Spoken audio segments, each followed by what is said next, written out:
Today we're diving into the relationship of in-laws and estrangement. We are on part 13 of our 13 reasons why families estrange. And don't worry if you've missed any of them, you can always catch them in the playlist and hit the card.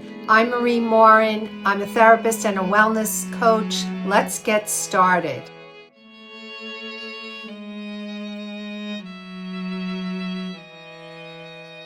In this comparison, we'll explore 5 points about the tensions that can arise between parents and adult children and the in-laws and the potential impact on family harmony.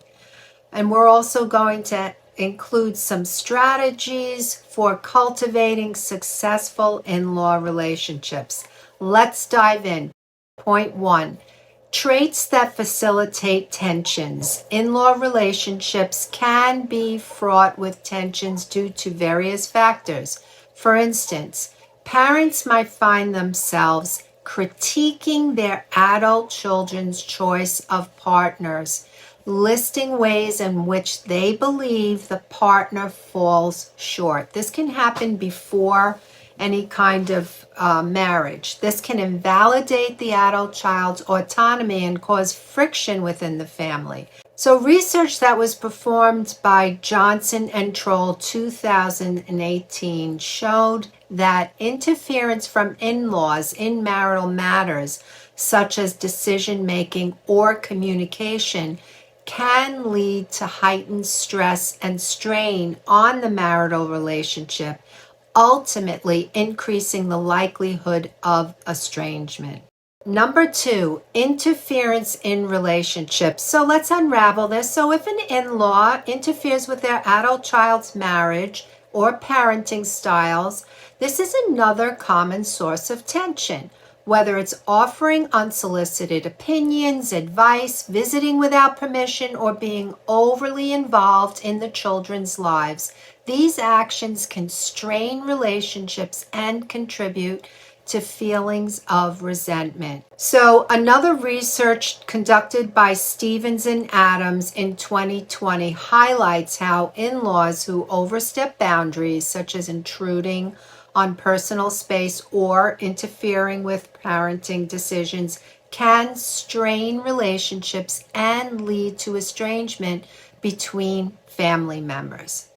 And point 3 is missing elements. So one of the largest elements that is missing is boundaries, teamwork, and reasonable expectations that are often missing in in-law relationships. And without these essential components, misunderstandings and conflicts are more likely to occur, leading to strained relationships and potential estrangement.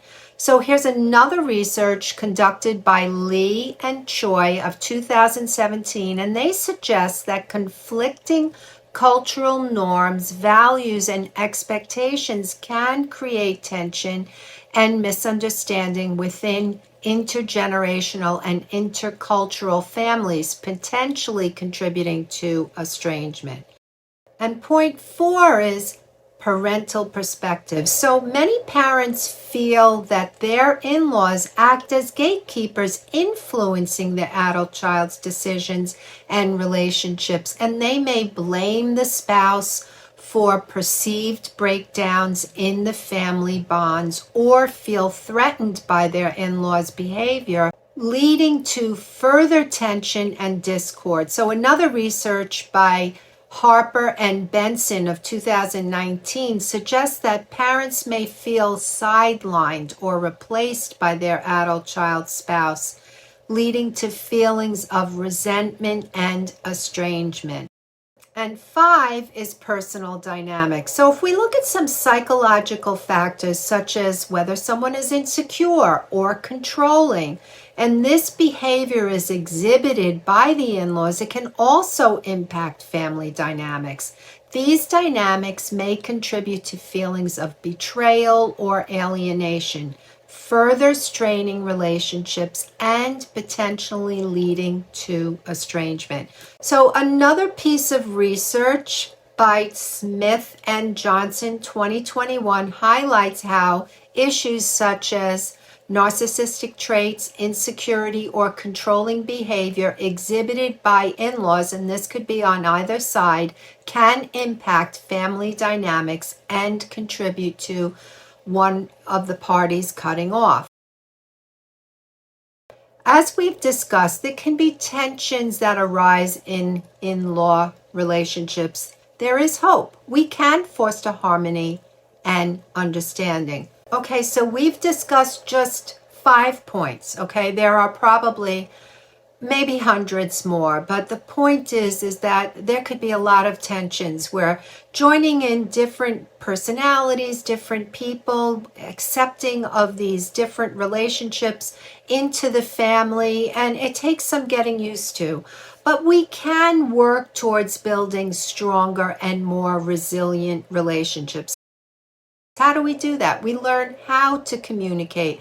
We learn how to get through things when there is conflict, to being able to talk, not expecting things that are unreasonable. So when we have expectations with our in-laws, whether you are the parent looking at your adult child and their spouse or their partner, or the adult child looking at your in-laws, whatever your perception is on both sides, there must be for compromise, for continued relationship growth, for things being workable, okay? There has to be realistic expectations, and communication has to be open. What do I mean by that? Well, if you have a boundary and you feel very strongly about it, no one is a mind reader. It has to be clearly stated. And a boundary is something that is easy to remember, clearly stated, and able to adhere to. And it can be said in a way that isn't offensive or harmful. So when we learn how to better communicate with the people that are in our family, we may not like everything about them, but we can learn how to communicate with them better. Now, I know some of you, the relationship is kind of messed up right now, and this isn't applying to you.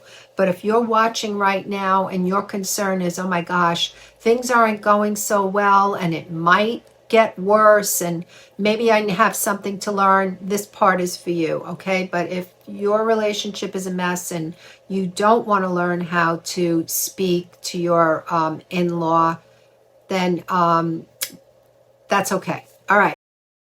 So learning how to communicate, saying things in a way that'll be easily received. What does that mean? We don't want to attack anyone. We don't want to bring up, oh my God, you always do this, or you're such a, a busybody. Of course, you're not doing this. However, you want to say things in a neutral fashion.